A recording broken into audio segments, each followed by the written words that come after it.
Hello. नमस्ते students. आज का हमारा इतिहास का ऑनलाइन वीडियो बीए पार्ट प्रथम वर्ष के द्वितीय प्रश्न पत्र भारत का इतिहास के अंतर्गत उत्तर वेदीकालीन संस्कृति के ऊपर हमारा ये दूसरा वीडियो है। पिछले वीडियो में हमने उत्तर वेदीकालीन संस्कृति की राजनीतिक व्यवस्था के बारे में हमने अध्ययन किया था। आज का हमारा जो वीडियो है उत्तर वैदिक धर्म और आर्थिक स्थिति के बारे में है। उत्तर वैदिक काल में ऋग्वेदिक काल की अपेक्षा धार्मिक क्षेत्र में काफ़ी परिवर्तन देखने को हमें मिलते हैं। ऋग्वेदिक काल के जो प्रमुख देवता थे इंद्र और वरुण, उनका स्थान उत्तर वैदिक काल में कम हो गया था, उनका महत्व कम हो गया था। और इस काल के जो प्रमुख देवता प्रजापति, विष्णु एवं रुद्र बन गए। यज्ञीय विधि विधान जटिल और लंबे हो गए। यज्ञों में पशु बलि का प्रचलन काफ़ी बढ़ गया और बड़े बड़े विशाल यज्ञ राजसूय, अश्वमेध और वाजपेयी जैसे किए जाने लगे, जिनमें बहुत अधिक समय लगता था और बहुत अधिक धन भी इनमें व्यय होता था। यज्ञ कराने वाले ब्राह्मणों एवं पुरोहितों को बड़ी मात्रा में गायें, सोना, वस्त्र, भूमि आदि इस काल में दी जाने लगी थी। तंत्र मंत्र, भूत प्रेत आदि में लोगों का विश्वास बढ़ गया और अंधविश्वासों को धर्म में स्थान मिलने लगा। अप्सरा, गंधर्व, नाग आदि की भी देव रूप में प्रतिष्ठा होने लगी, इनको भी देवता माना जाने लगा। ऋग्वेदिक काल के अंत तक जिस एकेश्वरवादी विचारधारा का उदय हुआ वह उत्तर वैदिक काल में पूर्णता को प्राप्त हुई। 600 ईस्वी के लगभग उपनिषदों की 600 ईसा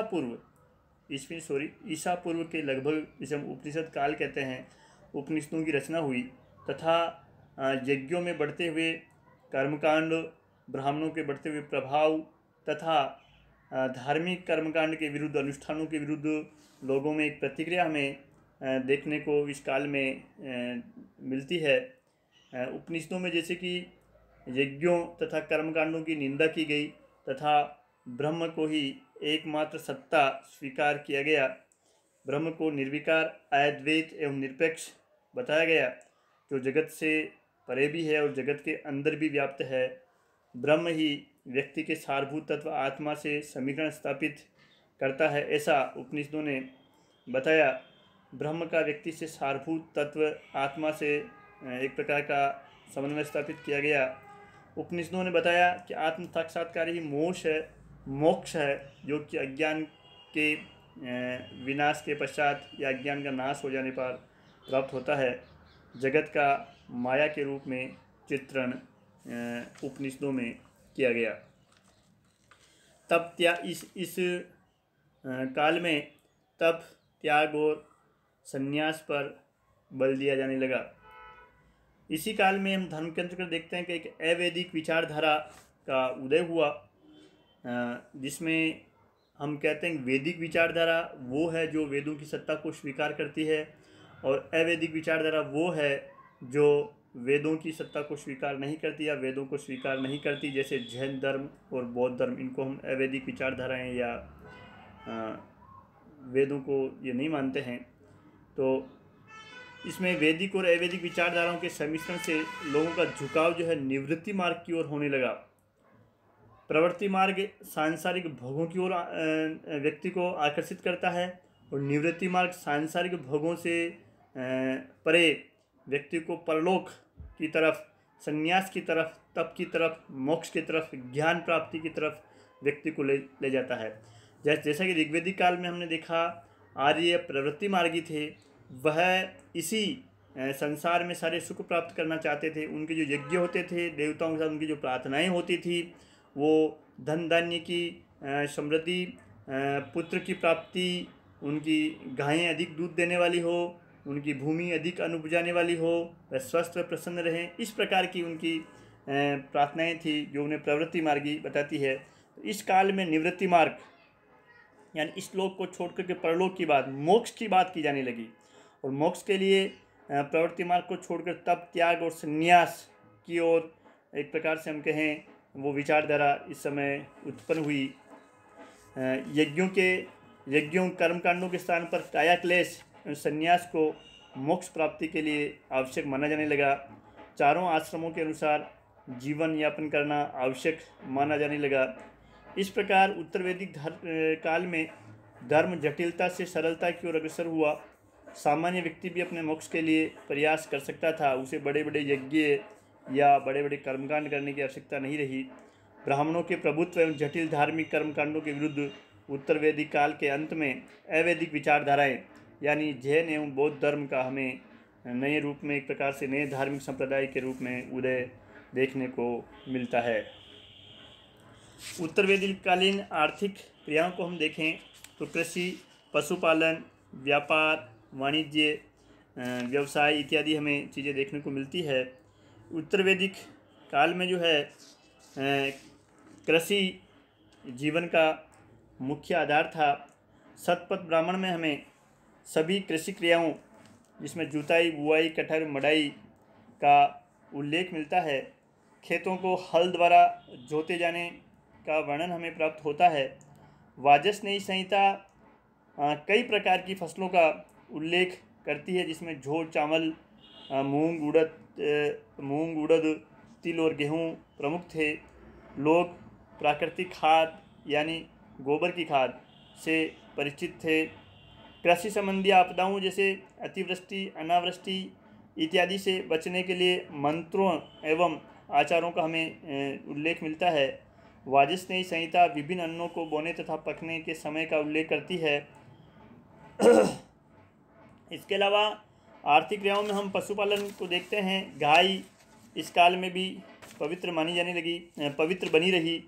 गाय की पवित्रता हमें ऋग्वेदिक काल की अपेक्षा बढ़ती हुई इसमें मिलती है। अथर्ववेद में गाय के प्रति सम्मान का भाव मिलता है। इसके अलावा कहा गया है कि जो व्यक्ति यज्ञों के अलावा अन्य स्थान पर गोवध करता था उसको मृत्युदंड दिया जाना चाहिए।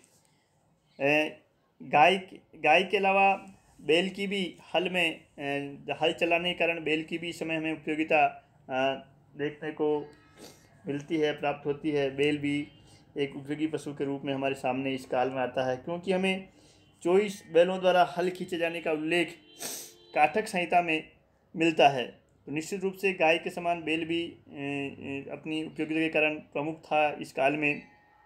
इसके अलावा लोग गाय बैल के अतिरिक्त भेड़, बकरी, गधे और सूअर जैसे पशु भी प्रमुख रूप से पालते थे। पशुओं का जो उपयोग है हम देखते हैं इस काल में भार ढोने दूध और मांस के लिए किया जाता था। व्यापार वाणिज्य उत्तर वैदिक काल में उन्नति पर था। इस काल के ग्रंथों में हमें व्यापारियों की श्रेणी व्यवस्था का उल्लेख मिलता है। श्रेणी का जो प्रधान होता था वह श्रेष्ठिन कहलाता था। ब्याज पर धन देने का व्यवसाय भी इस समय काफ़ी प्रचलित था। तैत्तिरीय संहिता में ऋण के लिए कुशित शब्द हमें मिलता है और शतपथ ब्राह्मण में उधार देने वाले के लिए कुशी दिन शब्द का उल्लेख हुआ है, यानी ऋण कुशित और ऋण देने वाला कुशी दिन कहलाता था। जल और थल दोनों मार्गों से व्यापार होता था। शतपथ ब्राह्मण हमें पूर्वी तथा पश्चिमी समुद्रों का वर्णन या उल्लेख करता है। वाजसनेयी संहिता में 100 डांडों वाले जलपोतों का भी उल्लेख हुआ है। इससे हमेशा पता चलता है कि थल मार्ग के साथ साथ जल मार्ग से भी इस काल में काफ़ी व्यापार होता था। माप की इकाइयों के रूप में हमें इस काल में निष्क, शतमान, पाद, कृष्णल आदि का उल्लेख मिलता है और बाट की मूलभूत इकाई संभवतः कृष्णल था। रत्तिका तथा गुंजा भी तौल के लिए काम में ली जाने वाली बात माप की इकाइयाँ थी। और रत्तिका बाट पद्धति का उल्लेख तो हमें इस उत्तरवेदी काल से भी पहले और बाद में भी मिलता है। साहित्य में रत्तिका के लिए तुला बीज शब्द यानी तौलने के लिए काम आने वाला बीज, तुला बीज शब्द का प्रयोग हमें मिलता है। सिक्कों का इस समय भी कोई नियमित प्रचलन नहीं था, केवल सोने के टुकड़े या निष्क को लेन देन के रूप में यूज किया जाता था। वस्तु विनिमय भी था, गाय भी विनिमय का माध्यम थी। उत्तरवेदी काल में व्यवसाय जो है वंशानुगत हो गए थे। वाजसनेयी संहिता तथा तैत्तिरीय ब्राह्मण में इस समय के जो विभिन्न व्यवसाय थे उनकी एक लंबी सूची हमारे सामने उपलब्ध होती है, जैसे स्वर्णकार, रथकार, चर्मकार, जुलाहे, रज्जुकार, रज्जक, मछुए, लुहार, नायक, नर्तक, सूत, व्याध, गोप, कुंभकार, वैद्य, ज्योतिषी, नाई इत्यादि। विभिन्न प्रकार की धातुओं से इस समय लोग परिचित हो चुके थे। लोहे के ज्ञान ने इनमें कृषि एवं कृषि औजार और युद्ध के उपकरण के क्षेत्र में काफ़ी क्रांतिकारी परिवर्तन हमें देखने को मिलता है। इसके अलावा उत्तरवैदिक साहित्य में हमें कृष्ण अयस शब्द का प्रयोग मिलता है, जो शायद लोहे के लिए किया गया था। इन विभिन्न धातुओं से अनेक प्रकार के औजार, हथियार एवं आभूषण बनाए जाते थे। अनेक व्यक्ति अपने पेशों को वंशानुगत करने के कारण उनमें निपुणता प्राप्त कर चुके थे। स्त्रियां भी रंगाई, बुनाई इत्यादि के कार्य करने में इस काल में एक प्रकार से कुशल थी। तो निष्कर्ष रूप में हम ये कह सकते हैं कि उत्तरवैदिक कालीन लोगों का जो भौतिक जीवन है या आर्थिक जीवन जो है ऋग्वेदिक काल की अपेक्षा विकसित और उन्नत अवस्था में था। कृषि का उत्पादन इस काल में पर्याप्त मात्रा में हुआ और व्यापार भी उन्नत था, और व्यवसाय वंशानुगत होने से उनमें दक्षता आने लगी थी। यह था हमारे एक छोटे से वीडियो में हमने उत्तरवैदिक काल के धर्म और आर्थिक स्थिति का संक्षिप्त में हमने अध्ययन करने का प्रयास किया है, जो कि BA पार्ट प्रथम के पाठ्यक्रम में सम्मिलित है। जय हिंद, जय भारत।